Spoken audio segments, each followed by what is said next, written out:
Ada macam-macam inovasi, jadi kita tahu sebenarnya Hatta ni menang macam-macam. Malaysia Book of Records ada 2 ya Hatta. Baru-baru ni tahun 2021 menang 1.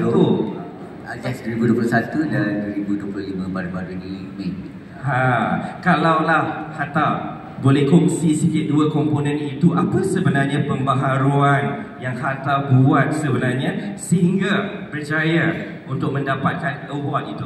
Menggunakan material like cotton dan very basic material, RPET material daripada recycled plastic bottle. Recycle plastic bottles, kemudian nampak tak? Ini satu implikasi atau maksudnya ialah satu transformasi yang orang cakap pembaharuan yang dibawa oleh Hatta. Itu satu untuk 2020. Okey, yang terbaru katanya ada gaun yang sangat unik, baru sahaja dapat Mei lepas 2025 apabila tadi diundang oleh salah satu